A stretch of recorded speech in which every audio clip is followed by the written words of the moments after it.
Hey guys, sorry, I don't mean to go all FDR on you or anything, but here's the new deal. All the interviews are now going up first at scotthortonshow.substack.com. Of course, they'll all be going up at scotthorton.org the next day, and the archives going back to 1999 will still be free for you there at scotthorton.org. But I got to generate revenue.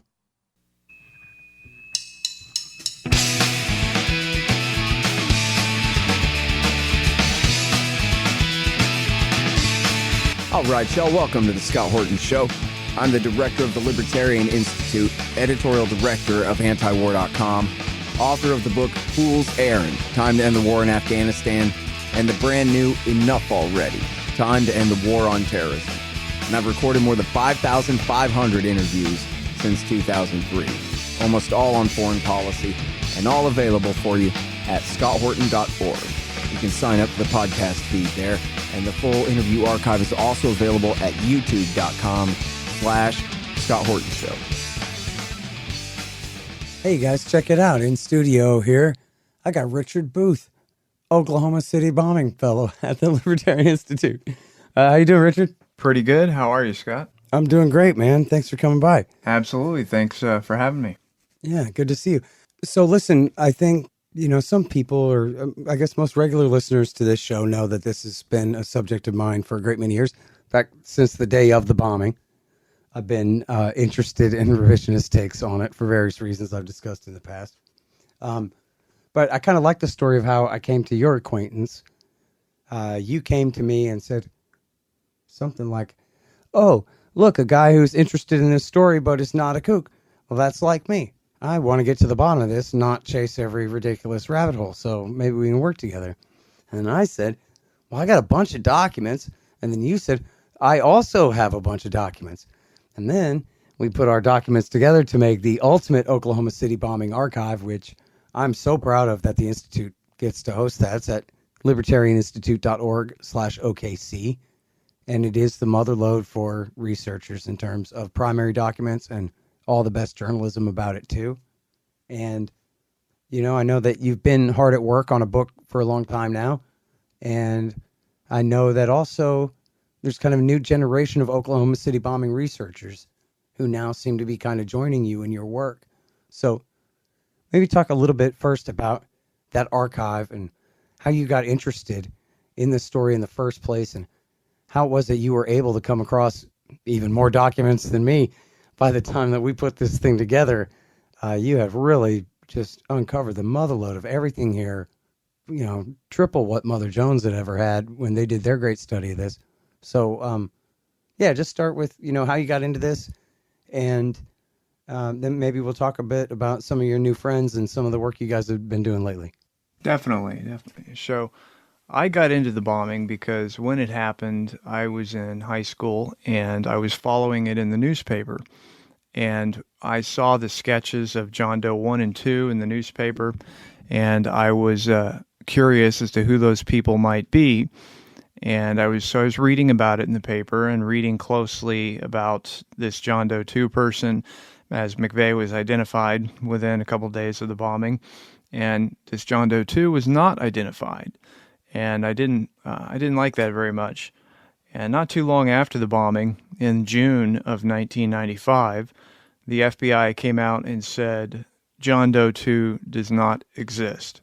Now, bear in mind, when the FBI came out and said that, I had already read the accounts of at least a half a dozen witnesses, which was in the newspaper, nationwide, Associated Press, and I'd read all of these witnesses who saw John Doe number 2 with Tim McVeigh at various moments, including at the scene of the crime and in the days before. So I knew he existed, and I also knew that our government does not have a very good track record of telling the truth. And so in June of 1995, it kind of occurred to me that I was being lied to about the Oklahoma City bombing. And since that time, I've just been really obsessed by it. And around that time, and then by 97 and 98, I was reading J.D. Cash's articles online. I was following that, where there's a mailing list called the John Doe Times, and I was reading that that published JD's work and any other clippings from around the country. So I was just consuming everything I could about the case, including, William Jasper with the New American, and was more just a person who was reading about it. And then it was later in 2012 when Roger Charles came out with his book, Oklahoma City, What the Investigation Missed and Why It Still Matters, that I read it and saw just, my God, there's so much more here that I was not aware of. That rekindled my interest. And I thought at the same time, there are some things that I know about this that I believe are missing from Roger's book. And so what I decided to do was reach out to people who had written about the case, Roger, try to reach out to Mark Ham, who wrote In Bad Company about the Aryan Republican Army in 2001. And so, long story short, between 2012 and 2016, I started networking, and I was introduced to Roger Charles by Wendy Painting, who wrote an excellent book called Aberration in the Heartland of the Real. I actually became friends with her before her book came out, and she introduced me to Roger. And I also contacted Mark Ham via email. And so ultimately, I'm networking with these people, telling them I have an interest in this. I'm starting to write about it. And I'd like to gather more materials on the case. If there's anything that you guys have, I'd love to, take a look at it. And Roger is a guy who he mentored people. And that was even noted in his obituary. Sadly, he passed away in February of this year. And we actually had become very good friends between the time I met him and the time he died. And we actually were working together on a number of different things. And so Roger shared with me a great deal of the documents that he obtained when he was a member of the defense team. So he was on McVeigh's defense team. He shared all these documents with me. Wendy Painting also shared with me a great deal of material. And so through my own research efforts, where I archived thousands of news reports on the bombing and put them in consecutive order, I coupled that with the documents that people had sent me and with FOIA releases, and found myself in a situation in about 2017 where I had a huge collection of material. And I thought I would love for other students to be able to have this material for themselves if they were starting a journey or even wanted to write a paper. And when I planned to do that, it was around the same time I also was listening on YouTube to anything I could find that was on the case. And what I noticed was you had done a number of episodes and interviews on this case, interviewing Roger, interviewing J.D. Cash. And what I really liked about it is that in the interviews, you'd go into it and I could tell you knew the subject matter. You'd read about it. You knew what the host or the guest was talking about. And that was impressive to me, because a lot of times you have these hosts and they bring somebody on, they really don't know anything about it. Whereas you were asking good questions, and also you were not just buying every BS story that came along. And so that's why I initially reached out to you. I said, hey, I've got all this material. I've got all these documents, and I'm trying to put them online. My site, it was hacked within, say, 2 or 3 months of putting it online. Somebody got in there and deleted all the PDFs and disabled the login, all of that. And you were like, hey, I'll put them on the Institute. I said, this is the perfect person to do it. They don't have any kind of agenda. He's got a good head on his shoulders. So yeah, I'm all for it. And putting everything online and making it available to people was a project that Roger and Jesse Trinidou both supported. I forgot to mention this, but Trinidou also is a person who provided me with a great deal of documents. Mm-hmm. And so that is kind of the short and quick story of my interest in the case and how this archive came to be in existence. Mm-hmm. All right, so now for people who are too young or just weren't paying attention at the time or this and that, this subject is new to you. For somebody like me or for Richard here going back, this is the biggest story. I mean, before September 11th, this is the biggest news story in America since Kennedy was assassinated. And it was a far worse atrocity. 68 people killed, including a daycare center full of little children. It was the worst crime since Second Wounded Knee, or worse than that. And then they didn't hold a single hearing on it. And then Mike Wallace said, well, the FBI says there is no John Doe 2. And then that was it. Except that the alternative media that Richard was talking about there, J.D. Cash and William Jasper and others, they were reporting that just wasn't right. And never have two narratives been so different. And the thing is, you know what? As long as you mention the book here, I have it here. I like to always point this out because, you know, this is Roger Charles and Andrew Gumbel wrote this book. And, you know, I give them credit. As you said, this is not complete. I know Roger wanted there to be more in this than ended up being in it. And maybe he kind of held a grudge against Gumbel for, you know, being a little, editing a little more heavily than he would have. At the same time, though, this book got Gumbel invited to give a presentation at the New America Foundation with, what's his name, Peter Bergen. And, you know, kind of bring this to a more mainstream audience that look, people, because it is all social psychology, you understand.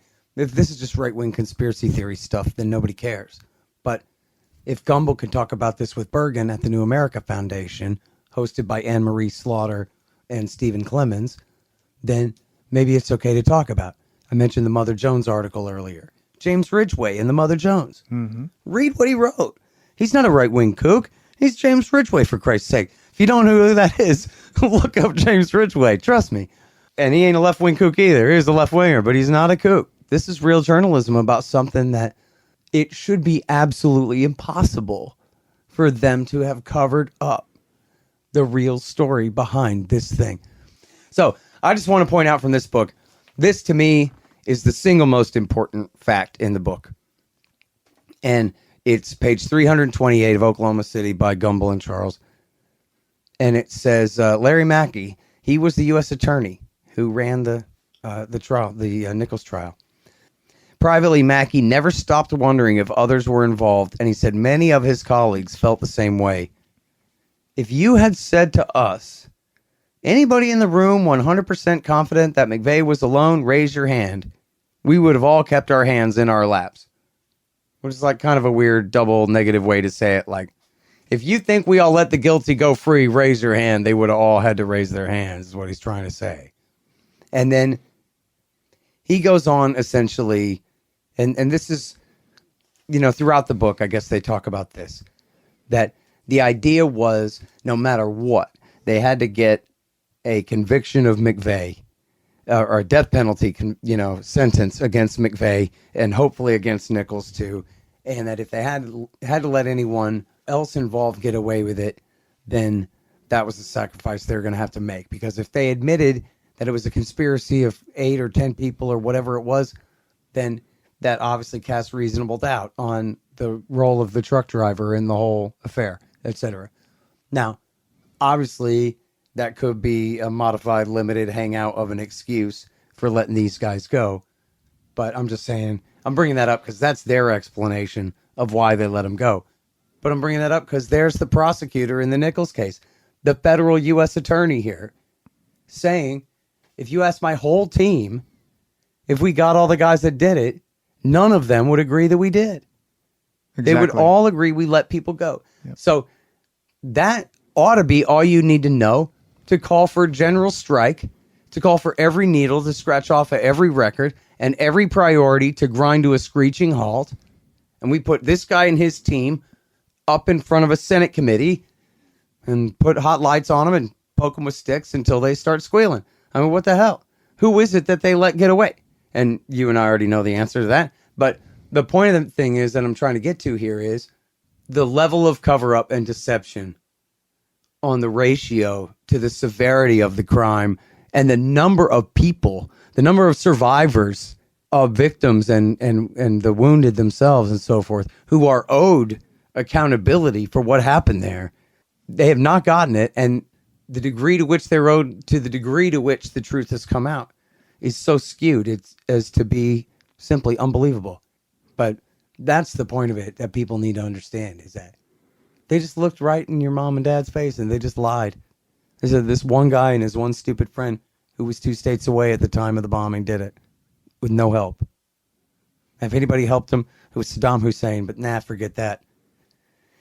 Which that wasn't true. But It's a hell of a thing. And it's a hell of a statement about the United States of America, about our media establishment, about our political establishment, that's the way that the story was able to play out. You know, and of course, after September 11th, it kind of paled in comparison. But before September 11th, there was nothing bigger in the world than this thing. And yet somehow they made the truth go away. And while J.D. Cash and his contemporaries were telling the truth all along, and it was all there. That's and right. while I was reading the Rocky Mountain News and the Denver Post and the Associated Press, and they would have great stories about it all the time. They would break incredible pieces of the puzzle all the time, but they would never make an agenda out of it.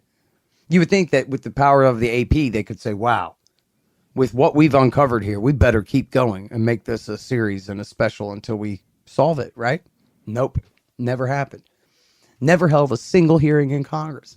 How do you explain that? Other than the Department of Justice said to the Congress, don't touch this thing. And remember, we can reach out and touch you. It's what they must have told them, you know? So, I don't know. Anyway, that was my giant rant. I'll probably edit it in half. But that's why this story is so important to me. Because it's not just all those people that got killed and the accountability and all that, but what it says about the country that such a thing could possibly happen.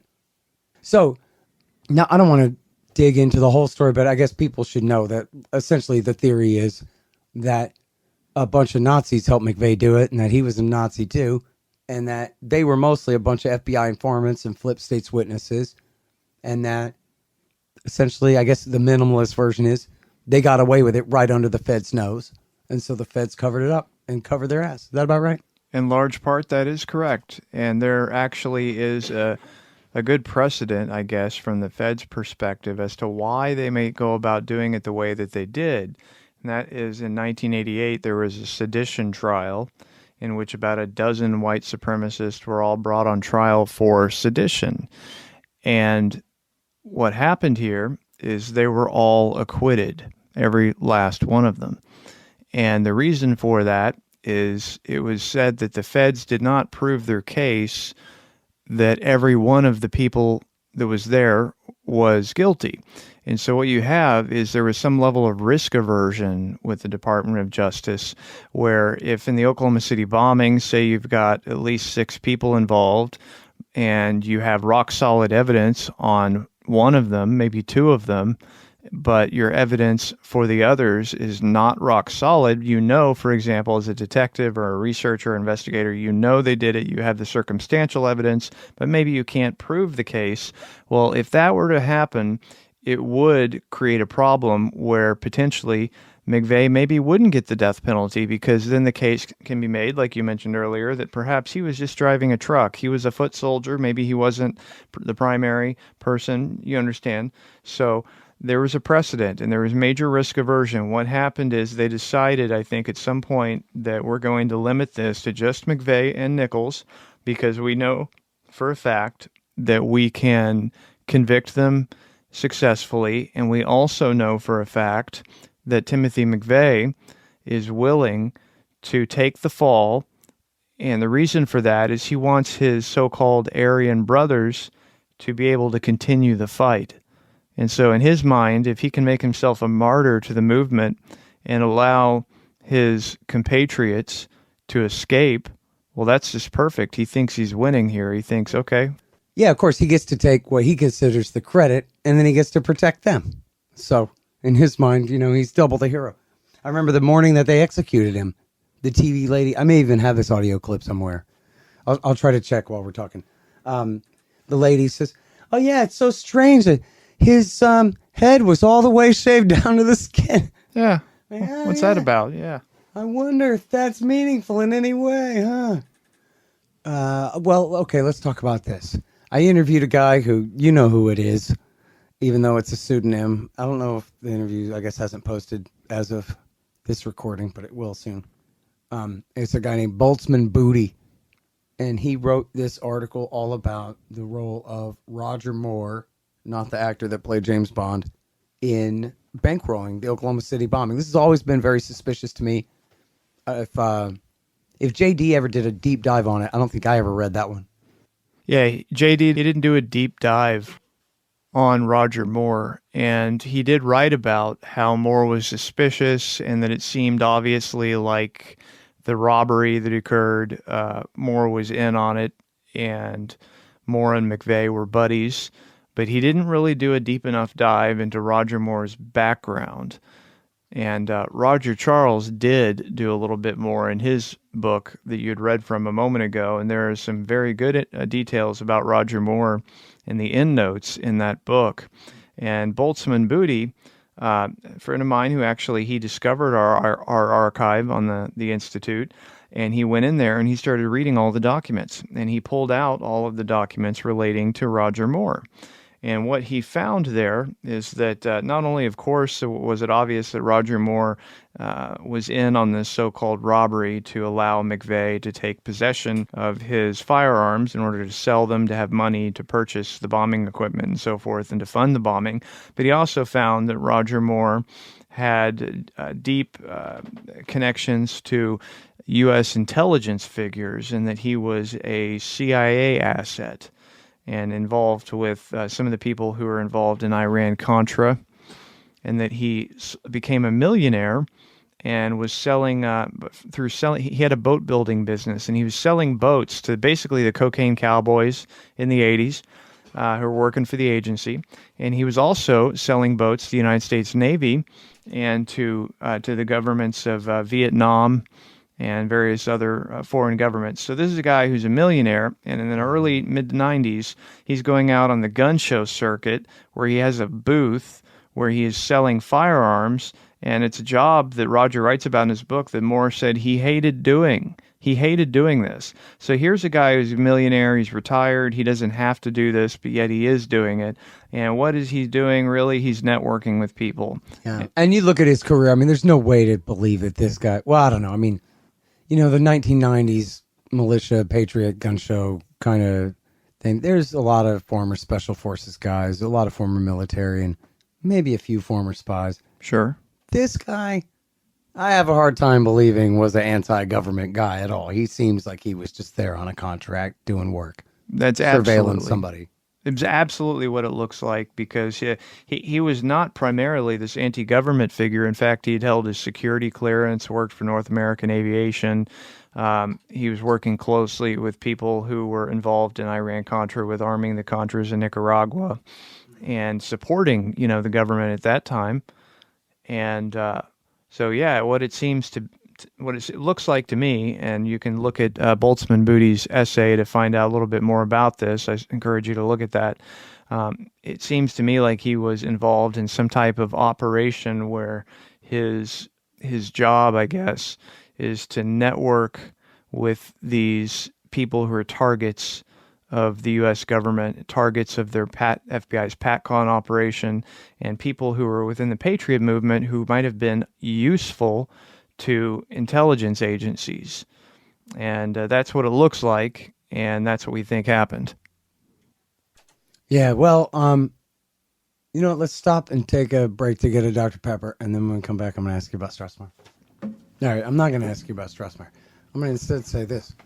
Okay, so these days, Richard, on Twitter, you got Boltzmann Booty, and you got a few others, too. It's kind of a new generation of young researchers crowdsourcing this story with you, huh? I do, absolutely. So what's happened is there are people out there who had or have now an interest in the Oklahoma City bombing, some of them having had this interest prior to us putting up the archive. But by putting the archive on there, it gives all of these researchers a tool by which not only can they read every news report, virtually everyone that's been published on the bombing, which I did archive, and I might add here that, like you mentioned earlier, the entire story is right there. Associated Press, Mother Jones, all these publications had the Denver papers, Rocky Mountain News. They had fantastic investigations into the bombing, and all of that material is now available to them as students, where it might have taken them, like it took me, 2 years to gather all of it. Now they can just go to the website and search and have it right there. So I think what's happened is we find these people who have this interest in Oklahoma City who now have immediate access to a lot of this information. And so Boltzmann Booty is one of them. There's another fantastic researcher out there named Hillary and I'm working with her on some things. Another researcher who goes by Skeptical Spice. I know her name, but I don't know necessarily that she wants that out there, so I'll wait and see what she says. But anyhow, they have different areas of interest, but it all centers around Oklahoma City. And what's great is, I've had a lot of people contact me, but the ones I've mentioned now are the ones that I feel are both credible and are doing the due diligence to verify anything that they might claim. They have the records to show that that what they're saying is accurate. And so it's exciting to me because that's exactly what I wanted to see happen with this archive. I thought I want there to be a student who is like myself in, say, 2012, where I wanted to have access to all of this stuff, but I didn't. Well, now, it's there. And so it's exciting. We're seeing some developments. One of these researchers, for example, found and located 2 members of the Aryan Republican Army who are both out of prison, and their location or their whereabouts was not known. And one of our new researchers has located Michael Brescia. We know where he is. Located Kevin McCarthy. We know where he is. And has even located some important witnesses. And so it's exciting, and I'm encouraging them because they're doing great work. And my expectation is we're going to continue to see coverage of this case, which is what I wanted to see happen. Well, I don't know, because here's another very important opinion on the matter. The victims of the Oklahoma City bombing have been given not vengeance, but justice. Due process ruled. The case was proved. The verdict was calmly reached. And the rights of the accused were protected and observed to the full and to the end. Under the laws of our country, the matter is concluded. Life and history bring tragedies, and often they cannot be explained. I'm sorry. I couldn't help it. Listen, you should stop trying to explain the unexplainable, man. You heard the man. And the matter is concluded. Concluded. Yeah, well, he says that it's concluded. In his mind, perhaps it is, but anyone who does as little research as just reading the transcript of the preliminary hearing from April 27th of 1995 will see that our current Attorney General, Merrick Garland, admitted in court when he had a witness under oath tell him that there were 2 people seated in the Ryder truck that morning. And currently, the second person in that truck, otherwise known as John Doe number 2, has never been identified, much less apprehended or tried. And to me, that does not mean concluded. That means that there is another participant who has not been brought to justice. And in fact, I think the documentary record shows that there are at least 3 or 4 others who are involved who meet that same criteria. Yeah. Now, what can you tell us about the video cameras? Now, this was 1995, not 2005 or 15. So just how high-tech was the surveillance in downtown Oklahoma City that day? And how do you know? And what do you know about what it shows? Right. So, yeah, you're right. The technology isn't quite what it is today. But in 1995, you did have all kinds of surveillance cameras in a modern metropolitan city. And these are cameras whose resolution, I guess you could say, was VHS or, VHS tape. So the resolution is not, HD, not the greatest, but it's enough for you to be able to tell whether or not there are 2 or 3 people in a vehicle or stepping out of a vehicle. And what we do know, based upon documents that I have from the FBI and from a court case, in which a journalist named David Hoffman sued the FBI under the Freedom of Information Act. What we do know from that is that the FBI took possession of at least 23 recordings of the downtown area around the Murrah building. They had at least 23 recordings of it in that general area. We also know from an FBI document that an FBI agent named Pamela Matson went through all of the FBI's recordings of the bombing, and her job was to denote which of those recordings were deemed positive in terms of evidentiary value. And what that means basically is, do these recordings show the bombing? Do they show the bombers? Or do they show their vehicles? And she noted in her report that at least 3 of the recordings were positive in terms of evidentiary value. And so we know that they have a footage from those 3 locations. And in addition to that, we have the FBI agent John Hersley under oath at the aforementioned preliminary hearing, where he is testifying that they have these recordings showing McVeigh's vehicle fleeing the scene, showing the Ryder truck arriving, and showing various things involving the suspects in the case.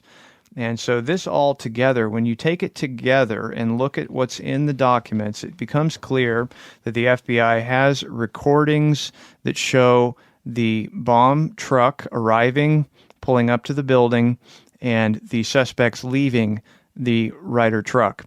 We know that because the Secret Service document in great detail talks about it, saying that you can see the suspects, or the bomb detonates something like 2 minutes and 36 seconds after the suspects exited the vehicle, which tells us there was a time code on the tape, which tells us they know how long it took for the bomb to go off after they got out. We also know because FBI agent Danny Coulson on a 1999 Book TV presentation said point blank, we had McVeigh on videotape. We had tape of the truck pulling up a couple minutes to 9. And so when you take all this stuff together and look at it, it is obvious that the FBI has, or had, at least, I presume they probably destroyed it by now, but they had videotape that showed the Ryder truck and showed 2 people getting out of it. They have videotape, we know from newspaper articles, that show McVeigh's vehicle fleeing the crime scene. We also have videotape that shows a second vehicle connected to the bombing fleeing the crime scene. And I wrote an essay about this, which I encourage people to read, called Surveillance Tapes Show Oklahoma City Bombing. And that was republished on the Libertarian Institute. You can also read it in Garrison Magazine, and I've got it up on my Medium page. So we know point blank that this here would be primary evidence that we should have seen presented in discovery in the McVeigh trial. And it's interesting to me that it did not appear. And one thing that I think about when I think about that is that in that preliminary hearing, whenever those videotapes were mentioned, Merrick Garland, he very enthusiastically objected, and his objections were overruled. And as a result, his witness had to confirm under oath that they did possess these videotapes. Yeah. Hang on just one second. Hey, y'all, the audiobook of my book, Enough Already, Time to End the War on Terrorism, is finally done. Yes, of course, read by me. It's available at Audible, Amazon, Apple Books, and soon on Google Play and whatever other options there are out there. It's my history of America's war on terrorism from 1979 through today. Give it a listen and see if you agree. It's time to just come home. Enough already. Time to End the War on Terrorism. The audiobook. Hey guys, I've had a lot of great webmasters over the years, but the team at expanddesigns.com have by far been the most competent and reliable. Harley Abbott and his team have made great sites for the show and the Institute, and they keep them running well, suggesting and making improvements all along. Make a deal with expanddesigns.com for your new business or news site. They will take care of you. Use the promo code SCOTT and save $500. That's expanddesigns.com. Man, I wish I was in school so I could drop out and sign up for Tom Woods' Liberty Classroom instead. Tom has done such a great job on putting together a classical curriculum for everyone from junior high schoolers on up through the postgraduate level. And it's all very reasonably priced. Just make sure you click through from the link in the right margin at scotthorton.org. Tom Woods' Liberty Classroom. Real history, real economics, real education. Okay, a couple things. First of all, people might remember just before McVeigh's execution, it was actually delayed for about 6 weeks because some FBI agents came forward and spoke to Dan Rather and said, we did work on this case that we know has not been turned over to the defense here. And they said, oh man, well, that's a no-no. So they went and turned over a bunch of stuff. But then I interviewed one of those FBI agents myself, Rick Ojeda. And he said that the work that he did on the case, which was specifically in regards to the neo-Nazis out of Elohim City, that it still was never turned over to the defense, even after the big disclosure of boxes full before McVeigh was executed. So whatever, other evidence wasn't turned over, at least those accusations are believable, because here's out of the mouth of an FBI agent himself to me that he had done work that he knows was never turned over. So that's certainly believable there. And then I wanted to ask you about, I know you've told me this before, but I don't remember anymore, Richard. And I have the audio here, but I don't want to play the whole thing because I think it's too long. But it's the audio from NBC Channel 4, Jana Davis, who she was the vessel for a lot of kooky stuff from the AEI crowd who tried to pin this on Saddam and Osama and all this stuff. But she did have this report about, with extensive quotes of people who claim to have seen the video of McVeigh and his co-conspirator getting out of the truck. And there was something about the LA Times had the story, or the LA Times tried to buy the story, or some kind of thing. But the role of the Los Angeles Times, because she's just talking to someone who's seen it, but the role of the LA Times always made me wonder, and I had always looked deeply at the LA Times website and search. I never could find any reference to it there. But I wonder if you can help me straighten that out, because it seems like if they had a reporter who had ever written that, look, I've seen this tape, or I have sources and whatever, any part of that story that they could confirm from that angle would be really great. Yeah, absolutely. So I know what you're talking about, and I did get the LA Times article, an article that was produced based upon that reporting. And what that was is in the fall of 1995, October 28th of 95, the Associated Press ran a story, and that story cited law enforcement sources close to the investigation who said that they have videotape that shows the Ryder truck and that you can see two people in the Ryder truck. That ran in nationwide. It was Associated Press, so you saw that in pretty much every major paper in the country.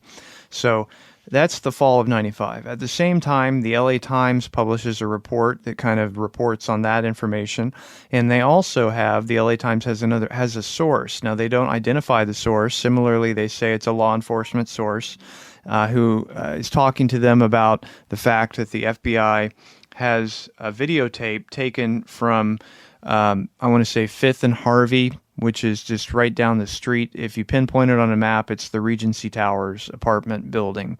And this source confirms to the LA Times that from that camera, you can see where the Ryder truck pulls up to the building. And now the article in itself seems almost like a limited hangout in some respects, or maybe they just didn't want to go too far, but it doesn't implicitly state you see two people get out of the truck. Rather, it tells you that the video camera was in a position where it would show the delivery of the truck. Now, what happened with Jana Davis is she spoke to people at the LA Times who are working on that story, and the sources who spoke to the LA Times, including perhaps some of the reporters of the LA Times, spoke to her. And her news station was willing to go into more detail. And you're absolutely correct that this KFOR news channel with Jana Davis, with their newscaster Brad Edwards, and I believe a gentleman named Kevin Ogle, did a fantastic report where not only did they discuss exactly what appears on the videotape, but they showed kind of a reenactment, and they show, basically that the sources had told them, just as they told the LA Times, and just would be shown on that same videotape, was that the Ryder truck pulled up, that two suspects exited the vehicle, of course, one McVeigh, the driver, and a passenger who goes around to the rear of the truck for a moment, and then they both walk away. And this kind of matches up indeed with what Danny Coulson said, where he said, point blank, we had videotape of the truck pulling up. It also dovetails with what the Secret Service wrote, where they say they have a videotape that shows the bomb exploding so many minutes after the suspects exit the truck. Now, what's interesting here is that around that exact same time, I'm going to say 2 days within the October 28th Associated Press report, you have FBI documents, which I have. And we have the LA Times story in our archive? We do. Great. Absolutely. And Here I'm sitting on the thing right under my nose. Go But ahead. it's not that impressive, Scott, because like I said, they don't say what's on the tape. They just make it clear that there was a tape there, and they tell you what it would have recorded, which is a weird way to go about it. And it seems almost as if Jana Davis's editors were willing to publish the full details, and maybe someone at the LA Times is pressured. Yeah, maybe right. Like the LA Times editors were being much more stingy with the information, but the reporters went ahead and spilled their guts to her. Exactly. Yeah, I think that sounds right. And look, I'll tell you what. So the audio, we have all the audio clips are available in the archive. Yes. But I guess I'll just go ahead and splice that audio in right here. And the details are chilling. We'll also focus on surveillance cameras that caught the bombing on tape, and maybe the men behind the bombing. The news channel has new information tonight that there's a chance surveillance tapes could be the smoking gun evidence. Now, we asked candid questions in a rare face-to-face meeting with ATF officials close to the investigation. We learned that video collected from downtown businesses the morning of April 19th may someday be played before a jury. Officials won't say who or what exactly is on the tape. However, numerous sources have confirmed the tapes exist and that they reveal more than one bomber. So what evidence are they asking for? They're asking for video taken from the Ryder trucks from the Rigi Towers. Well, Kevin, it's a question we've all been asking. We've been asking that question since we first broke the story that surveillance cameras aimed at the federal building could have captured all those involved on tape. Now, sources have confirmed those tapes exist and that they show more than one bomber. The FBI also confirmed those tapes exist when they refused to release them, claiming the video is part of a criminal investigation. And now, for the first time, we get an on-the-record response from the head of the Dallas office, ATF. We learned that videotape could be unveiled as part of the prosecution's case. No officials will discuss specifically what's on the video, but we have been able to recreate some of what may have been captured by downtown surveillance cameras through the eyes of the witnesses. Now, you're looking at a computer recreation of the final movements of the Ryder truck according to the people who crossed its path at 5th and Harvey, moments before the explosion. Tonight at 10, the witnesses will detail their memories of how they believe the suspects carried out the crime and made their getaway. Now, all these accounts share a common and unsettling similarity. The witnesses say they saw several accomplices, including the infamous John Doe number 2. ATF officials tell us the elusive John Doe is still part of this case, but will not comment any further. However, they did tell us that there's a lot about this case we don't know yet, information you can't find in the indictments against Timothy McVeigh, Terry Nichols, and Michael Fortier. It was just hours after the bombing when the news channel first told you about the possibility that surveillance cameras may have captured the explosion and the killers on tape. Our sources and sources for the LA Times describe what's actually on those tapes. The information shows some huge surprises, the biggest that it may have been John Doe number 2, not Timothy McVeigh, who detonated the bomb. Brad Edwards has the latest on the investigation in this exclusive News Channel report. Our new information comes directly from a source that has seen parts of those surveillance tapes. It also comes from reports now in the Los Angeles Times. But perhaps the biggest surprise is contained in the news channel's own information.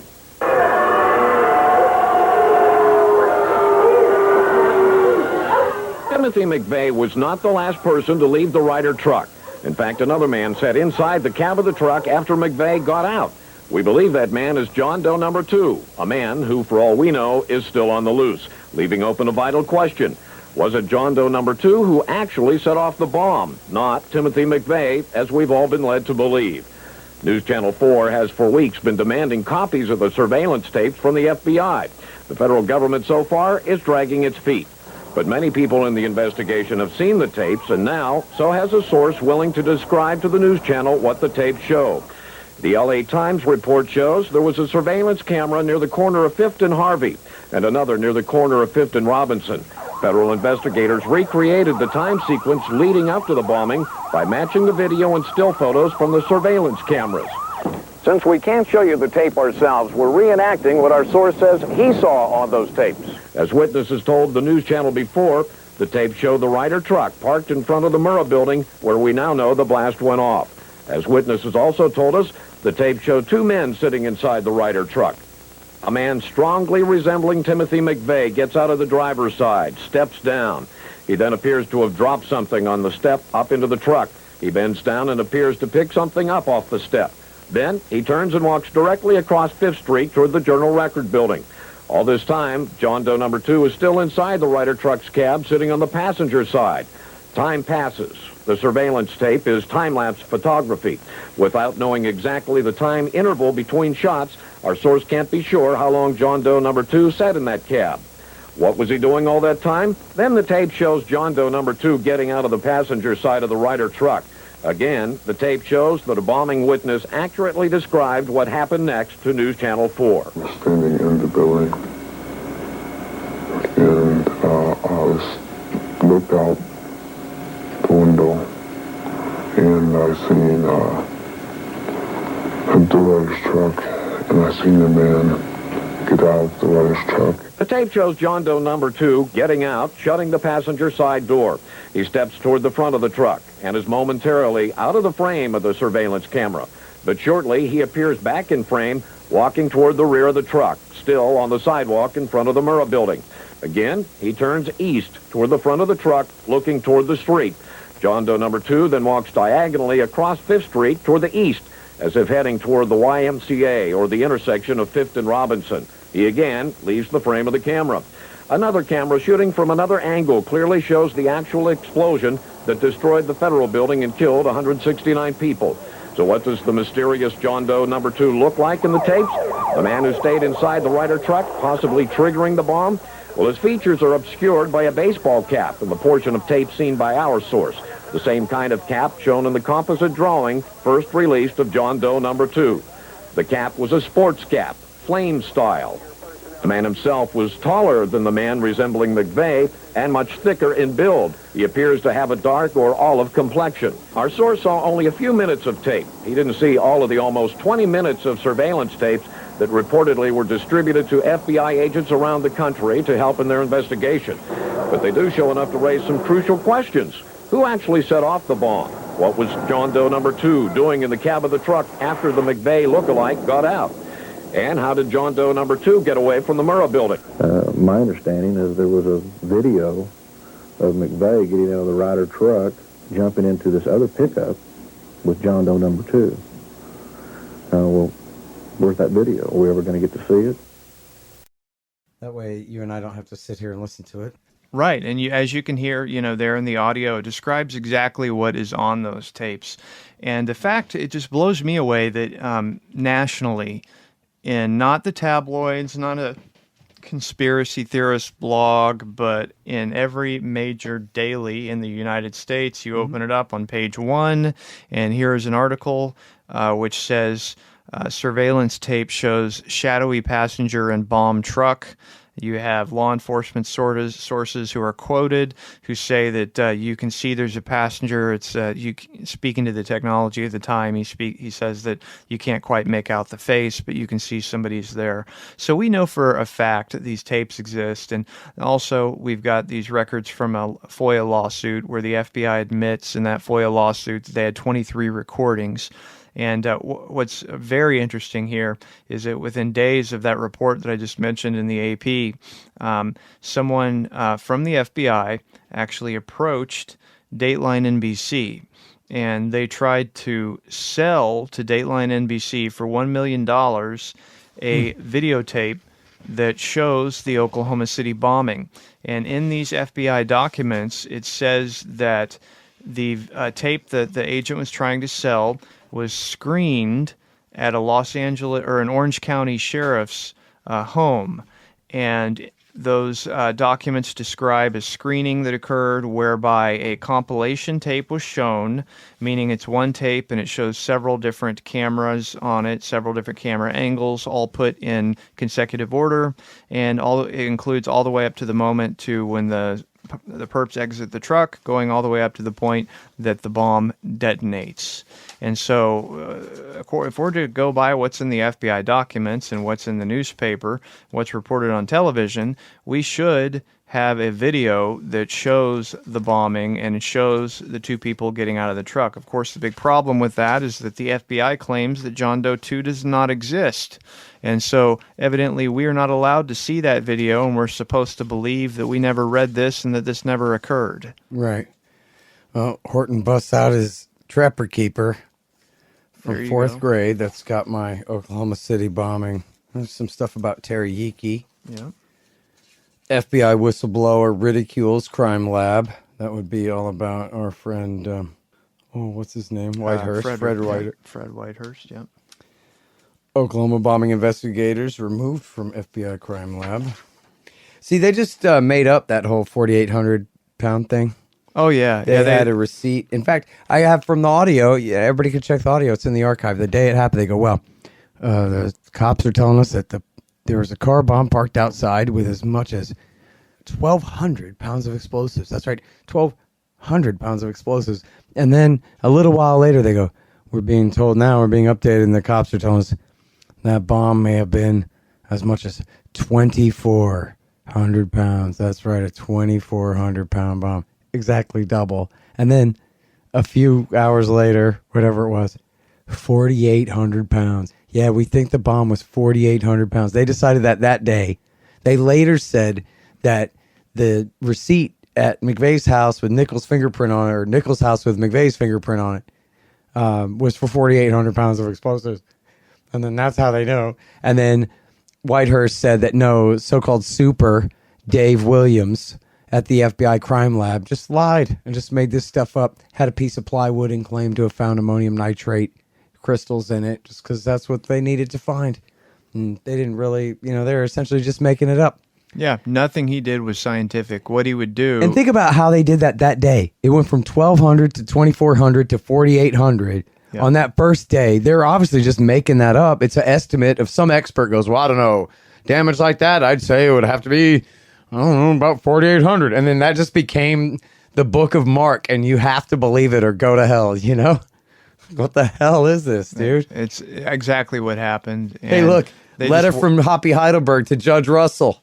What the hell's going on here, Judge? You see what a treasure trove I got here? I'm sorry. Go ahead. What were you saying about that? What they did is they would work backwards. They'd get a receipt, and what these idiot agents don't understand is that these people, or McVeigh and Nichols, they did multiple purchases of fertilizer, and so they'd find one receipt that says 1,200 pounds. Okay, that's how big the bomb was. Then they'd bumble along and find another receipt, and then they increase the size accordingly. What Whitehurst did is he said, look, I'm a scientist, okay? I've got a master's degree. I've got a PhD. This is how science works. You need to go and you need to get material from the bomb site. You need to analyze the material. You need to use science to figure out how big this bomb was. You don't find a receipt and then work backwards from that. And, of course, that's what Dave Williams did because he was incompetent, and the Department of Justice... Well, it sounds like they must have just been lying about what the receipt even said. There's no way that the receipt said the same thing that they guessed the day of the bombing. Well, yeah, Right? we have no way of knowing that, pounds, and they have no credibility to begin with. So, yeah. Here's the story about Chevy Kehoe. Man, I really do have a lot of great stuff in here. I have show notes that I did, from 1998, 99, Free Radio Austin shows. Look at that, bumbling in the Bureau. That's perfect. Tainting Evidence inside the scandals of the crime lab. And by the way, listeners, that's the name of an excellent book. There's a book out there called Tainting Evidence by Philip Wearne, Wearne, which is about how the FBI crime lab fabricates evidence. And it was written all about Frederick Whitehurst and includes a large section on the Oklahoma City bombing. I encourage people to read that so they can see how the FBI frames people. Yeah. Man, I wish I had these categorized better. It's a lot of just news clippings and entire issues of Newsweek in here for, whatever tidbit I wanted to save them for. You've got some good stuff there. But yeah, I do. And, I remember saving, especially, there was this one really great, really long AP story about Carol Howe and the ATF infiltration of the FBI's conspiracy here. Those were the days. They still are. Yeah, it stayed with us, and this is a testament to when I would listen to you on your podcast. When I first found it, I thought to myself, I can tell by the questions Scott's asking that he knows, he's read about this. And I could also, what also was impressive is that he wasn't just he wouldn't just read some crackpot thing and then now he's going on the air and saying this is what happened. And so there's a lot of that, isn't there? There is. There's way too much of that. Some of that, maybe is just a grifter who's trying to make money. Some of the other stuff, though, I think might even be there to distract us. Well, you know what? I think I'm lucky in that I wasn't just a radio show host. I was a cab driver. And so better than radio audiences, cab drivers would be like, or cab riders would be like, but that's not right because I remember this thing. And then they're actually right. You know what I mean? Yeah, well, they remember. You get enough things wrong that you have to admit you're wrong about and get called out, then like you get a whole new kind of attitude about how you know what's true and what's not. You know, I got a lot of great insights from people in my cab pushing back against my stuff. You know what I mean? They made a lot of great points. So, you know, yeah, I used to, for example, well, and let's talk about this because this is important. And I guess I still got to be somewhat percentage on it, Richard. I don't know. But I was a big bombs in the building guy. And I could sit here and give, in fact, the one tape that I have that survived of my first radio show, Say It Ain't So, because it was in my friend's, I had a shoebox in my friend's storage shed and somebody stole everything out of there pretty much, including, and you know those tapes just ended up on the side of the road in a ditch somewhere. It didn't even make it into a dumpster. They're not valuable it's to them. Gold to me, man. Right. Like, who's going to steal a bunch of blank tapes with little writing? Like, even if it's Black Sabbath on there, it's going to sound like crap. It's a dub tape. You know what I mean? Anyway, the one tape I have left was a copy I made for my auntie that I never got around to giving her, I guess, that I found in an old box of tapes. And it was like, oh, Say It Ain't So, one show. And it's not that well done of a show. I kind of had this idea then that what I would do is I would just kind of like present this information and just like, you take it from there instead of like really trying to make a case the way I would now. But anyway, so one of the things that I do though is I go through all this stuff about bombs in the building, and you have, first of all, that's what made me like this in the first place. The day the bombing happened, I was a senior in high school. I went to my pot dealer friend's house after school, and our mutual friend, who was a Vietnam veteran and who I already knew had been Marine Corps Force Recon in the Marines, and, you know, was a serious warrior from Vietnam, and had really been through some stuff over there. That he's going, look, there was a bomb here, here, here, and here. You know, you can't miss. They're saying now that the bomb was out in the street. No, you can't miss a building and still hit it. You either hit it or you miss it. In this case, if they hit out in the street, they missed. If there are bombs on those columns, then that explains the failure here, here, here, and here. So that was my original take on the bombing I heard before I heard a lie before I heard the government or the media's point of view. I heard Richard's point of view on what happened to that building. Okay. So that's how I got started on this. That was my very first take I was ever exposed to on Oklahoma. Other than when we heard about it in class, we heard that they blew up buildings all over the country. Salt Lake City and Las Vegas and who knows what and whatever. So the first time I knew anything about it, it was this. And then there was a guy who was a seismologist who was named Ray Brown from the University of Oklahoma. And somewhere there's the video there that Charles Key got video of him explaining why, according to the seismographs, especially when you compared the demolition of the shell of the building 8 weeks later or whatever to the original data, he goes, it's just clear to me that you had multiple bombs going off inside the building before the bomb went off. And in fact, I have here the audio.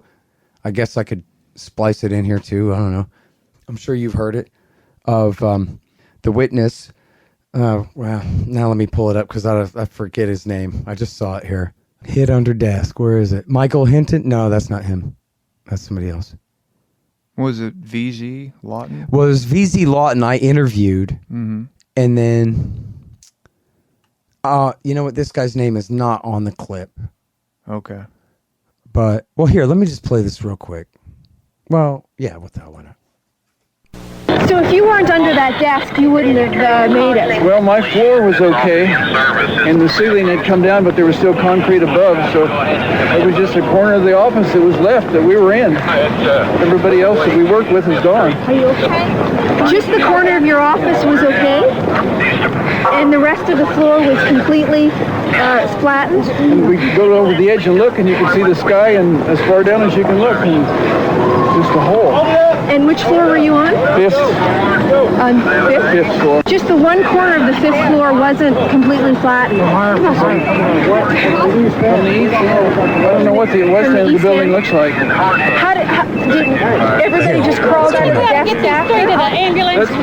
It was like slow motion. We crawled under before the glass started coming, and everything it just seemed to roll in on us. I thought it was an earthquake when it started. It was just a kind of a shake, and then everything started going like this, and I dove under the desk, and then all the glass came in and the ceilings came down, and I probably got cut worse if I hadn't been under the desk. I just got little scrapes and scratches. I was really lucky. Really lucky. So anyway, I mean, the point there being the building was shaking. So then he hid under the desk, and then the glass blew in. And V.Z. Lawton, who is dead now, of course, but who I interviewed at least 2 or 3 times back 20 years ago, 19 years ago, he told the same story. Something had fallen off of the wall. A plaque had something like that had fallen off the wall and hit him in the head. So he'd fallen down and then was behind a desk and therefore shielded from all the glass blowing in. So again, indicating that the building was shaking and failing and falling before the truck bomb was detonated outside. And then you have Ray Brown from the Geological Survey saying that. And by the way, this doesn't imply that CIA or Mossad or anybody else planted those bombs necessarily. I asked V.Z. Lawton, geez, V.Z., who do you think could have had access to that building? And he goes, oh, anybody could have broken there at night. There's no security at all. There's no, that doesn't really tell you who did it, but just that they're not telling you what happened there. And then, of course, I should mention the former, supposedly, I guess, the former chief of Air Force Weapons Development, General Benton K. Parton, had also said and had given presentations on TV and so forth, saying, look, you can tell from the photo evidence that there was a demolition charge here, here, and here on the 3rd floor level that caused these failures on would have been column B3 and then A2 through 7 or 8, whichever it is there. So anyway, then it was J.D. Cash, our greatest hero of all, who convinced me, and I think not on an interview. I think sometimes I would just drive around either in my cab or delivering flowers or whatever I'm doing, and I'm talking to J.D. Cash on the phone. Sometimes I conflate what he told me in interviews with just our personal conversations, but he certainly talked me out of that and convinced me that Ben Parton was a liar and was a fool and would move his crater around wherever it needed to be to still reach the same conclusion. And I remember thinking it was weird the way he jumped to the conclusion that it had to be this fuel air bomb that was like this double detonation type of the fuel air blast to suck all the oxygen out of a cave or whatever. He was like, well, you see, that's what the delay is on the seismograph. But wait a minute, he's the guy making the case that it's bombs in the building. Why isn't it the bombs in the building are the explanation for the seismograph? Right. Instead, he assumes it's this weird double blast bomb when, like, no, man, everybody agrees that these Nazis used barrels full of fertilizer and fuel oil, like, or at least that's very likely that it was that, not this sophisticated Air Force munition in that truck that he was just, anyway. So Cash convinced me, and I don't remember if he had a comment about Ray Brown, other than maybe he just thought Ray Brown's evidence was not as conclusive as Ray Brown seemed to think it was. That's, again, the seismologist. And the guy was no conspiracy kook. He was an earthquake expert.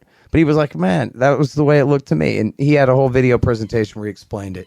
I used to have the audio of that, too. But anyway, so I probably have done as much as anyone in the country, although in the past, to publicize that angle, to push that angle, that there were bombs in this building and they got away with it. And frankly, I think that's why so many, I'm sorry to say it, but it's true. And I shouldn't say it because I don't want beef with these kooks, but it's just true.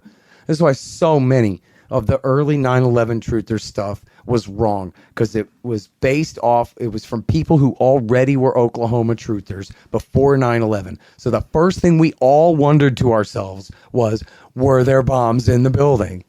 But then some people leaped to the conclusion that, yes, there must have been, and refused to ever let that go, when all that ever was a good question. And, of course, the answer is no. Look at them. They fall from the top down. And even Building 7 was hit by the North Tower and burned all damn day. And the firefighters knew all day it was going to fall. Not because they were blowing it up, but because of how damn damaged it was. So it was a huge red herring when it came to 9/11. So now I'm quiet. so I can ask you, well, how red of a herring is it in the case of the Oklahoma bombing, man? You know, with the Oklahoma bombing, I am not as convinced one way or another with that, and I'll explain kind of what I mean there.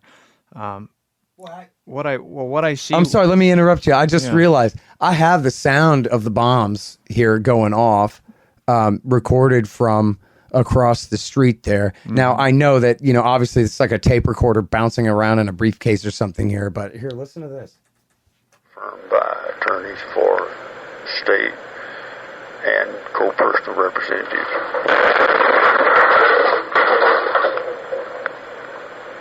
Oh, there's two different. You want the water resource? With regard to this proceeding, basically, there are 4 elements that I have to receive information regarding.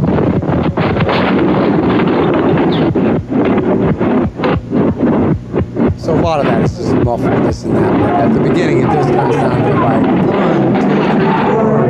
It does. Everybody It's- look you at hear an it. explosion, and within a second or so, you hear what sounds like another explosion. And of course, you could have echoes, that sort of thing. But what I tend to look at is the damage pattern on the building, and what I can see is an asymmetrical damage pattern.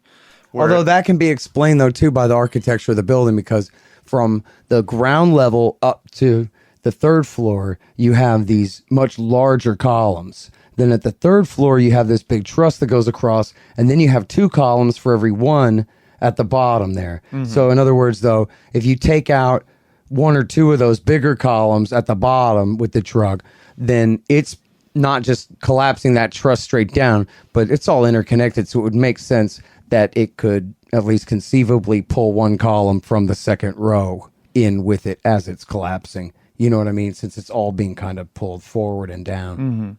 Well, that certainly is conceivable. And what I do here is I like to I'll recognize my limitations here, right?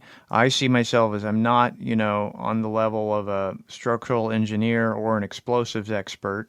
And what I typically say is I am agnostic on this because I'm not going to close my mind to the possibility that someone could have put explosives in the building. And I don't believe that you have to think it must have been the government who did it because, as VZ Lawton said, anybody could get in there. And I know that we have 2 witnesses who did see a group of 3 men in the Murrah parking garage about a week before the bombing who had what appears in their description to be plastic explosives. Now, of course, there could be a reasonable explanation for that as well.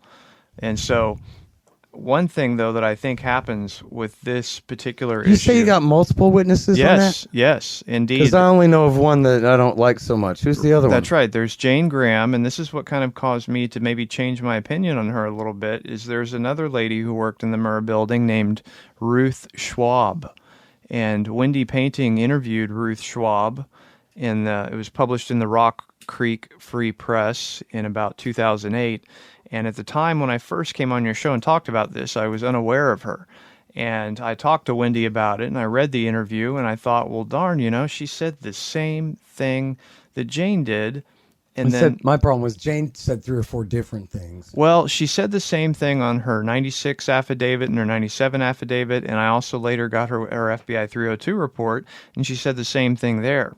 Where Jane Graham's story changed was in about 2010. She brought on Alex Jones, and what I think happened is I believe she was influenced by Alex Jones and all of the truthers who I think were bombarding her with facts about Andy Strassmeyer, and she did change her story.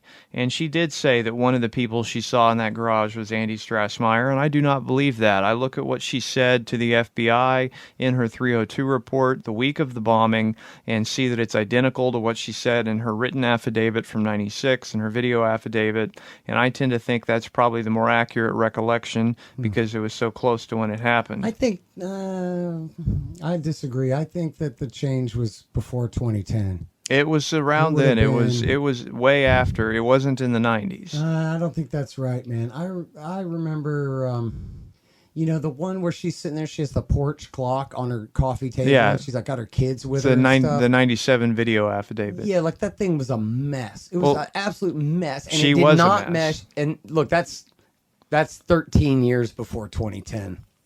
And she had already was contradicting herself from previously there. Like there's the two cops who are walking away from the building on video somewhere. And she goes, "Oh, that's them. Those are the guys." And then later she's like, "No, it was a Middle Eastern guy," or I forgot now, whatever it was. But she changed up. She changed up like before the turn of the century. I was done with her before the turn of the century. Because I remember I was like trying to quote her. And so I was going through all the different sources. And this is when I still lived in Oak Hill. So this is in like the year 2000 at the latest. Mm-hmm.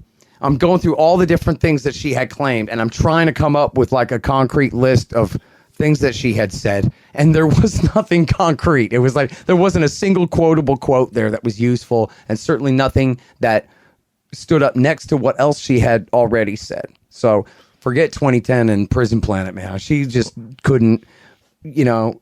And look, she's just some lady who works there. It's not like she's a professional witness to mass murder conspiracies who, you know, is supposed to remember what color pants everybody had everywhere she goes. Well, that's you know what I true. mean? Yeah. So I'm like, I don't mean to like belittle her or whatever, but I'm just saying I couldn't hang my hat on a word out of her mouth.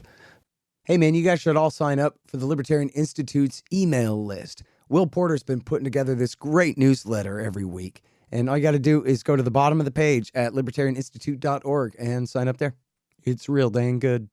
Hey, y'all, they've got great deals on weed at thehempspot.com.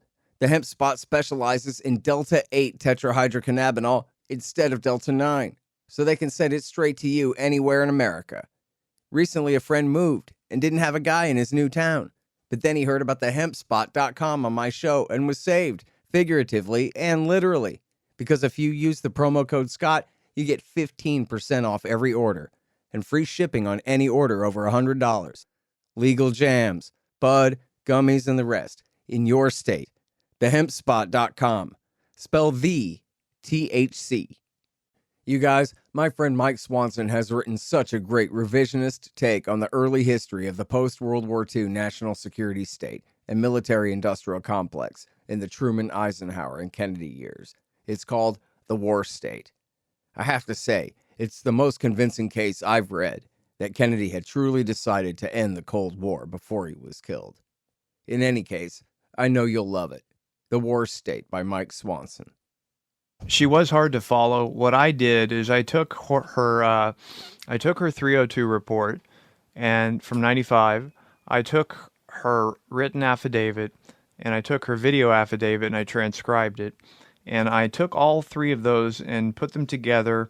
In my manuscript, I have a section on what she saw, and I denoted the basic facts and timelines from all three of those things. Mm-hmm. And I present them in the book to show, okay, these are the things that she said. And my recollection is that those lined up. Perhaps I'm wrong, and now I'm probably going to want to go revisit. I know. I want to go back and look too. I'll send it to you, and so you can look at it, because ever since hearing what Ruth Schwab said, I thought, well, now that's really interesting. But the point I want to make about this is that when you get into talking about whether or not there are bombs in the building, that causes a lot of people to get away from the fact of saying things like, well, it was published in the newspaper on October 28th, 1995, that there were two people in the goddamn truck. Okay, yeah. Why don't we talk about that? Because that we can prove. Right. And Merrick Garland and the FBI, who are lying to us and are telling us that this man doesn't exist, when we have proof and his own witness under oath saying that he does exist. So ultimately, I think it serves to draw people's attention away from more, I want to say, facts that we can prove, okay? Because it doesn't matter whether or not there was a bomb in the building or not, because the fact remains there were others involved that were not prosecuted. It is not concluded, like George Bush said, and I think we can prove that. Yeah. Well, but you know what? I already brought it up. So I want to wrap up by saying that I have here Tony Garrett, who was the eyewitness to the ATF putting what looked like bombs over somewhere off to the side there. And we do know, and this is a fact, Jack, whether there were bombs or not, we know that they called off the rescue efforts all day long, over and over again. And I do have the audio here. It's all in the archive. Everybody, you can go look at it. I don't want to play all the clips here, but over and over and over again, they called off the rescue efforts because of claims that they had found undetonated bombs that apparently had failed that they were removing. And, you know, for real, there are stories like this. I don't have all my footnotes together anymore, but I know that this was true, that there was a firefighter who said that he was saving a lady. He was digging her out from the rubble. And I'm sure this happened Bradley. more than one time. Yeah. And they called him away. He had to go away and leave her there. She's screaming and crying, please don't leave me. And he left her there and he came back and she was dead. Oh, okay. Somebody else. But that happened to Dana Bradley, too. Oh, okay. They had to leave her and come back. Yeah, no. So this one, the guy came back and the lady was dead. My God. And like maybe she would have died anyway, but maybe not. And then it was, so now J.D. Cash, again, the very best one. And from back then when things were, you know, could have been much clearer to people, he concluded that what was going on with this was that essentially the ATF had a bunch of contraband in there that they weren't supposed to have, including a tow missile that they were using to entrap some idiot into something, I guess. And that they had explosives and that they had money and that they had all these things up there that they weren't supposed to have. So they were essentially calling in these fake bomb threats all day so that they could smuggle stuff that they weren't supposed to have out of there.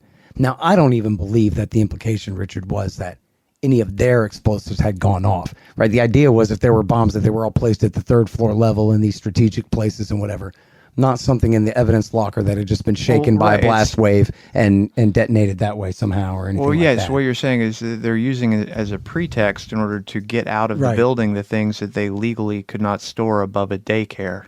Right. And in fact, here, let me demonstrate here for you real quick. This is an interview of a doctor talking about, this is just one piece of evidence about the delay in the rescue efforts that day.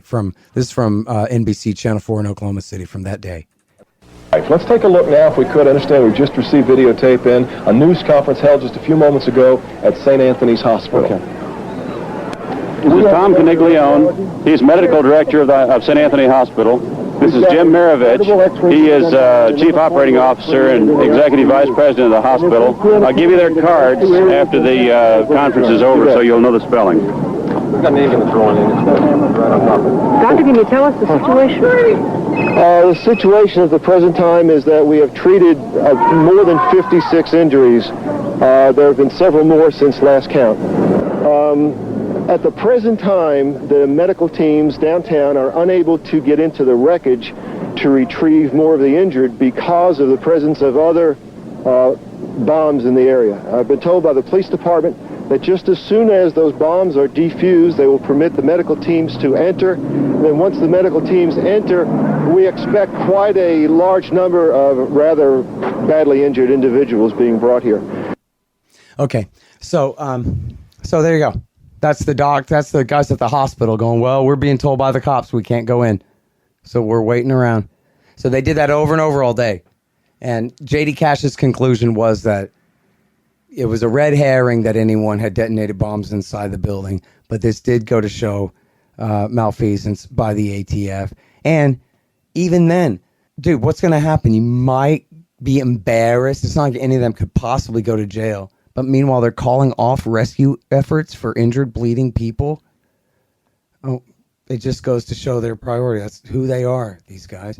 And, you know, by the way, hell, as long as we're playing some clips, I'm having a little bit of fun here, dude. I've got the mother of two dead babies. It's Kathy and Glenn Wilburn's daughter. Edie Smith is her name. We asked them simple questions and we can't get any answers, so it makes us that much more curious, you know. Where the hell were they? She's talking about the ATF, who had admitted that they were warned on their pagers not to go to work. Agents forewarned about a bomb in Oklahoma City. Did they know the Murrah building was a target? The ATF says no, absolutely not. But tonight in a story you'll see only on the news channel, you're about to hear otherwise from people who were at the Murrah building that morning. We asked them simple questions and we can't get any answers, so it makes us that much more curious, you know. Where the hell were they? The news channel did ask for a private meeting with ATF officials to discuss the credibility of these witness reports, but the ATF refused, saying they had no more to say on the subject. What he told him is that he thought that they had received a tip that morning of the bomb. Yet another witness, a rescue worker, says after she talked with an agent at the bombing scene, she also suspected the ATF was warned and agents stayed away from their office that morning. I asked him if his office was in the building, and he said yes, and I asked if there were any ATF agents that were still in the building, and he said no, we weren't here. Witness number one approached an ATF agent nearby. He claims he asked the agent what had happened, and witness number one says this is what the agent told him. He started getting a little bit nervous. He tried reaching somebody on a two-way radio. Couldn't get anybody, and I told him I wanted an answer right then. He said they were in debriefing. None of the agents had been in there. They had been tipped by their pagers not to come into work that day. Plain as day out of his mouth. They were tipped. Why wasn't anybody else? There was a lot of people, good people, died down there. And if they knew, they should have let everybody else know. And, of course, we also have multiple reports that the bomb squad showed up that morning at about 8 o'clock, stood around, twiddled their thumbs, got back in their trucks and left. That's right. And then the Ryder truck pulled up at 9. That's right. The bomb squad was there. There were people who arrived at work. But ATF was not. Little old ladies with blue hair in the Social Security Administration with their grandbabies in the daycare center, they were there. But the ATF agents were not. Right. It goes to show their priorities, where if you have these agents who know, okay, they're not going to be there, and also they're going to stop rescue efforts and allow people to die so they can avert a minor public relations crisis. Right. Yeah. They're monsters. Yeah. All right. Well, yeah, people go, geez, Horton, why are you like this? Well, I got a couple of stories. This is one of them.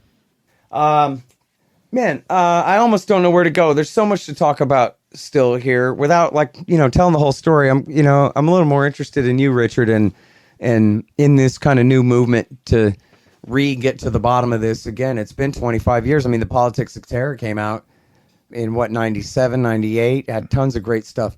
Mm-hmm. Let Them Eat OJ, I remember, was the last chapter of that great book. And of course, Charles Key and JD and whatever happened to Charles Key? Does anybody know him anymore? Yeah, he was the former state representative from Oklahoma who was brave on this.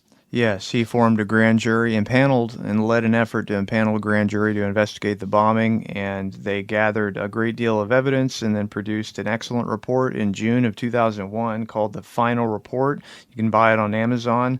Have it right here. That kind of was overshadowed, I guess, by 9/11. That comes out in June, and 11 happens a few months later, so kind of missed there. But Key is, people see him he's on social media. I know Wendy's spoken to him, so he's still out there in Oklahoma, and he still will talk to people, and he's a good guy.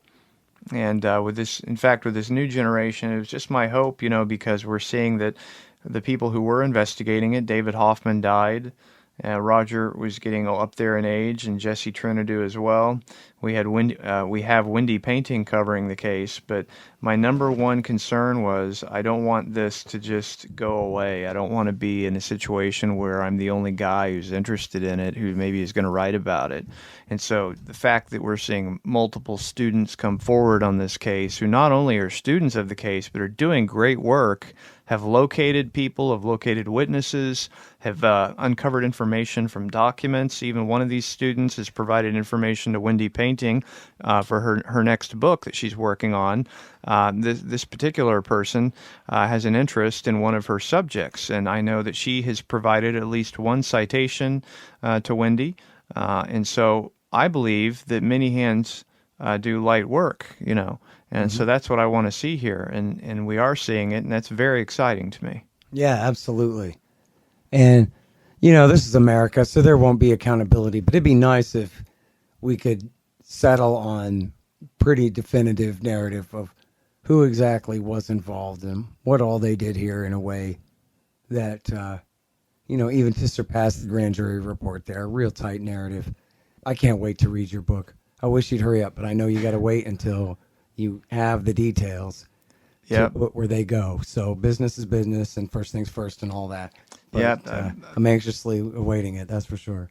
Thank you. And it's a matter of I have to push myself to finish the material that I do already know. And then you're right, there are a few outstanding things that I am continuing to research and have to determine if I'm going to include that or if I have to wait. And what I'm probably going to do is just write the material that I have left that I know and then retrofit in any additional information, if those leads pan out. Ultimately, what I think will happen in this case is similar to what you see in the Kennedy assassination literature, is you're going to find probably about 3 or 4 narratives that multiple camps will ascribe to and say, this is what happened, right? And so we might not end up knowing fully what it was, but I'm sure we're going to find at least one narrative that's put out that sounds reasonably close to what happened. Yeah. Well, it's slightly ambiguous, but I think I agree with Ambrose Evans Pritchard's interpretation that Andre Carl Strassmeyer, another presumed, asset of the federal government, probably of CIA, more or less admitted it. He did. All but admitted it. He says, what happens if the informant was the one pushing it all along? And, of course, that's what everybody figured, right? That was what was going on. That's right. And I think that is largely what happened. He was a key figure, I believe, in that. And I think that's correct. I mean, hell, we know. It's so funny, man. All the details come back in my head all out of order. Forgive me, but Carol Howe, the ATF informant, her handler, Angela Finley Graham, was it? She got married? Mm-hmm. Angela Finley Graham. She admitted in a deposition that, yes, it's true that Carol Howe came and picked me up and drove me around Oklahoma City saying, this is the route I took when I was driving the car full of Nazis and we cased these buildings. That's right. Including this federal building right here. Strassmeyer cased the building. Strassmeyer in the car. An ATF handler lady says, yes, under oath, that's true. Yeah, that's exactly what happened. And look, Pritchard's book came out in what, 98? Get the hell out of here. So you're right, Scott. So much of it was right out there when it first happened. And what's happened is we see a deluge of false information, crackpots, things like that, and it serves to distract people, and also time goes on. And what I found, though, that's really interesting that kind of started in about 2020 is we've seen a resurgence of interest in the 90s and in McVeigh and in things like PatCon. And I think part of that relates to what you see with the Whitmer plot, what you see with January 6th. People are looking back to, okay, what's the impetus for all this, or where did this all start? And the natural starting point for that is going back and looking at McVeigh. So not only do you have researchers who are hyper-focused on this subject, but you have a general public interest in the subject, which bodes well for us because it means we're going to have a larger audience of people who are interested in reading about it. Right. Yeah, and it's true, too, that, center-left liberals like Rachel Maddow will try to get a lot of mileage out of the Oklahoma bombing and say, see, this is what Republicans are like. And that was the way that they spun it at the time. Everyone to the right of Rush Limbaugh, and hell, including him, which I invoke him as, Clinton did.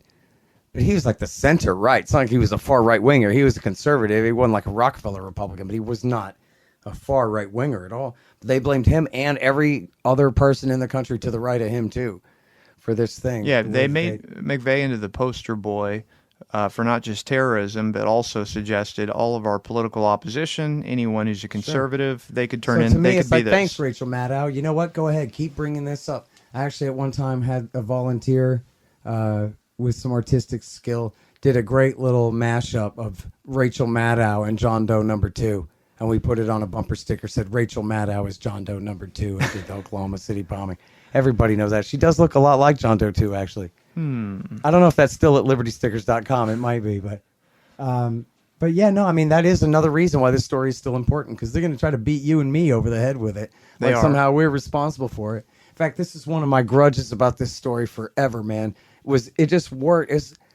You really got to give them credit. The way they say unprovoked attack on Ukraine or Saddam Hussein in his spider hole, or they just brainwash people like mina birds into repeating these slogans of the things that you have to believe. And one of the things was that certainly for the first 10 or 20 years, even after this, maybe even now, I'm sure probably to this day, is if you say Waco, a normal will say, oh yeah, well, what about Oklahoma City? As though somehow David Koresh and his team had got in a DeLorean and gone forward in time 2 years and blew up Oklahoma City, thus retroactively justifying what the FBI and Delta Force had done in murdering all of those people, women and children, 86 of them. And then, or just what is your point anyway, right? It didn't even mean anything anyway. The whole thing was a non sequitur. No critical thinking skills. And two, part of that comes from, like you said, mina birds regurgitating things. I am fully convinced that any reasonable person who sits down and does something as simple as reading the preliminary hearing that happened on April 27th of 1995, if they read that and they read the news coverage of the bombing from, say, just April of 95, they're going to walk away knowing that Timothy McVeigh had at least 2 or 3 accomplices. They're going to know that we had videotape surveillance recordings of the bombing. They're going to know all this. But, most people don't read. They don't pay attention to that. Instead, they just go and look to their trusted sources and say, okay, what should I think? And whatever they say they should think, that's what they think. That way they don't have to do any reading. Yeah. It's reading is a pain. Yeah. Here's the other side of the story.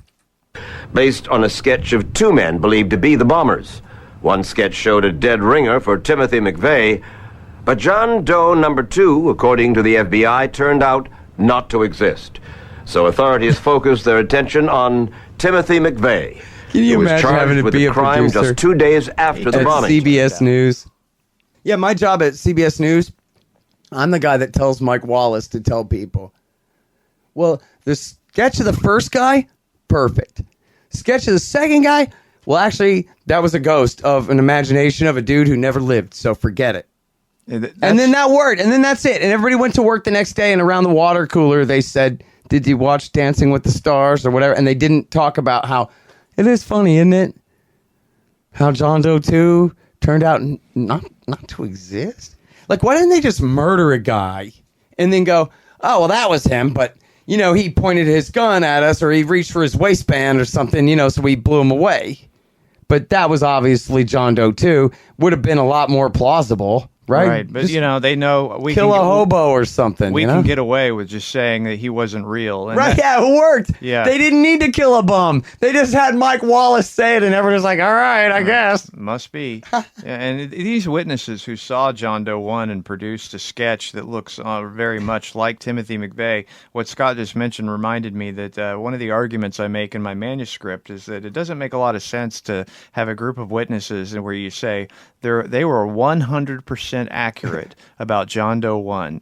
Perfect. 0% accurate John Doe about 2, John Doe 2. They were hallucinating. Yeah. So, yeah, it doesn't make any sense at all. Oh, man. Yeah, I could go on playing all these clips. There's so many funny clips here. Wait, I'm dying to hear this one. Hang on. Let's hear. The German.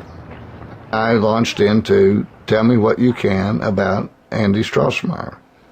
And right off the bat, she says, well, what I can tell you is that he was very, very, very much into blowing up federal buildings. And I was stunned. By luck, I was taping the call.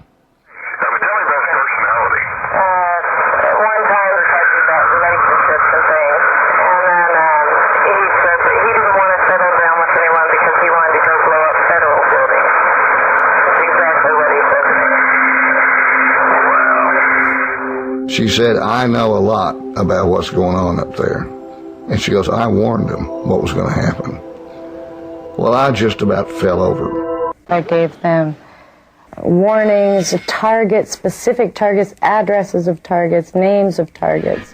I know of too many people that were talking about that building, talking about Oklahoma City, talking about doing something on that date using a truck bomb. It cannot be coincidence to use that many specifics. So that was Carol Howe. That's the ATF informant saying, I warned him, I warned him, I warned him. They were so interested in doing this. There's no way it's a coincidence. And no, it couldn't possibly be, because she's not just talking about some group of Nazis. She's talking about the Elohim City guys, the Aryan Republican Army bank robbers, right? That's right. She's talking about them. And another thing to think about here is that this group was under heavy surveillance at Elohim City. You had multiple FBI informants, and you have the guy running the place, Andy Strassmeyer, who we know is an asset of some type, which we believe was the CIA. And so the problem here is you can't really cover or go into deep detail in the Carol Howe story, because if you do that, you're going to expose the fact that you have all of these federal informants, assets, and agents who are in the same position that Carol Howe was, in fact, a better position than she was to know about this. And of course, then that begs the question and makes you wonder, well, if that's the case, why didn't they stop it from happening? Yeah. Well, I mean, there's a pretty reasonable explanation there, too. It's Bob Ricks was the spokesman for the FBI during Waco. Good luck, not going to hell for that, pal. But he was promoted after Waco to be special agent in charge of the Tulsa office. And as we're discussing here, Carol Howe was the ATF's informant, Treasury Department. And so her bosses went to the FBI, or at least the FBI got wind of the fact that the ATF was investigating this white supremacist compound out there in eastern Oklahoma. And the FBI said, and this is in Pritchard's book, it's a terrible title, but never mind that, because it's not what the book is about. It's called The Secret Life of Bill Clinton. It's more like the secret history of the Bill Clinton administration is what it's about. It's not about him and having sex and stupid garbage, right? Anyway, so that was probably helped sell some copies. But anyway, in there, he tells a story. It was a plane ride on a private plane. And the ATF and the FBI were there, and Bob Ricks told the ATF agents, you're not going to get us into another Waco problem that we got to solve for you. So when it comes to Elohim City, you stay out of it. We'll handle it. Now, of course, they were already supposedly handling it and up to their necks in handling it. And it does make sense on the very face of it that you don't want these same idiots to go barreling in there with all their guns drawn like they did at Waco and cause another massive problem that the FBI has to come in and solve the hard way with their Delta Force friends again, right? So they're saying, so it makes sense that Ricks would say, you step out of the way. But then that only makes sense if he spent the rest of the time between then and the Oklahoma bombing trying to stop it. But apparently he didn't. That's and correct. Apparently, he said, you stay out of it, I'll handle it. And he did not handle it. And all those people died anyway. Here we're having this conversation near 30 years later. But it is what it is. Yeah. Yeah. And one of the big problems there, too, and what I think Bob Ricks is really upset about is ultimately you have the ATF who's starting to investigate not just Nazis, but the ATF is investigating federal agents who are undercover. Yeah. Right. FBI and so Nazis. That's right. Yeah. And so he's worried that they're going to try and indict or, arrest someone who's a law enforcement asset, And so in an interview recently that was done by Ken Silva, interviewed Bob Ricks, and I got to hear part of that interview, and Ken asks him about Carol Howe. And you know what Bob Ricks said when Ken asked him, what about Carol Howe? Bob Ricks said, oh, she's crazy. Oh. That's all. She's crazy. Yeah, nice try. Yeah. Well, sorry, buddy. I've read the documents. She's past flying colors with her handlers.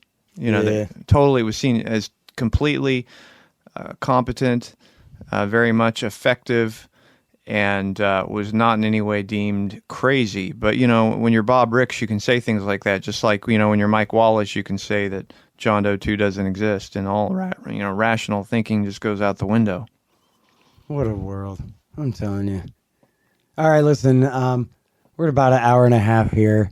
I got a little bit of editing to do, but that includes splicing some things in and making this even longer. So I want to let them go and make sure people do listen to this. And in fact, I'm glad that we're only kind of touching on a few different areas throughout this interview rather than really doing a deep dive on it, because then I hope that it's an incentive for people to go and not just read your writings, but to follow in your footsteps and dig through those archives. It's all available for you, young researchers and old researchers, at libertarianinstitute.org/OKC. Thanks to and by way of the great Richard Booth here. So, yeah, man. I guess any parting words? You know, I would say pretty much the same thing you did, to just go out there and take a look at the archive, read the material. It's fascinating if you just sit down and read the first couple months' coverage, because what becomes evident to you is you say, my God, it's all right here. And that's why by June of 1995, when the FBI said John Doe 2 doesn't exist, I was so incredulous, because I had read for 3 months obvious, direct evidence of a conspiracy of at least 3 or 4 people. And now they're telling me it's not real. And I'm sorry, but I was born tonight, but I wasn't born last night. Yeah. You know? Man, I remember I was, like 18. I remember still the Texaco at Balcones Club Drive and 183. I remember standing there harassing all the people in line in the morning and going, are you guys buying this? Look at this. They're claiming that the second guy in the second mugshot isn't even a real person, and that and now the witnesses who said so were just so terribly confused. And everybody's just trying to get to work in the morning. These are all workmen, I guess I was too at the time, a work boy, and everybody's just trying to get their breakfast taco and their coffee and get out the door. But I'm like, wait a minute, guys, you gotta admit, this ain't right. I've always been like this since I was a little kid. Sorry. But, yeah, sorry. Just a little flash from the past there of like how obvious this was at the time. As you're saying, here we are. We're just a few weeks after the thing. You sit there and tell me the guy isn't even real? Come on. Yeah. When, the sketch of John Doe 1, the guy might as well have had a photograph of McVeigh in his hand while he drew it. You know what I mean? That's how good it is. That's right. And some of these witnesses who looked at the John Doe 2 sketch, they said, my God, who drew this? It looks just like him. And so they were just as accurate with John Doe 2. Yeah, man. Yeah. All right. Anyway, what fun. And yeah, not really. Only in the most horrible, ironic way. I know that there are people out there who are still hurting very badly from this thing and always will be. And that's why we keep doing this, because they deserve justice. They deserve the truth. And we were not given that by Merrick Garland and all these other people. And we're going to keep doing this because we deserve the truth. I'm from Oklahoma. I grew up in Tulsa, Oklahoma. I was obviously not a victim in any way. Didn't know anybody there, but it just as much was horrible for other Oklahomans as anyone else. And we all deserve to be told the truth and to not be lied to. And that's why we're going to keep looking into it. All right, you guys, that's the great Richard Booth. Read him at the Libertarian Institute. Check out that great archive. There's the sketches. That sure looks like McVeigh to me. I don't know what to say. But that John Doe 2, yeah, that sure looks like a hallucination. Just a ghost of an undercover FBI agent. Man. So there you go, folks. Dive in. Thank you, Richard. Thank you very much, Scott. The Scott Horton Show, Anti-War Radio, can be heard on KPFK 90.7 FM in LA, APSradio.com, antiwar.com, scotthorton.org, and libertarianinstitute.org.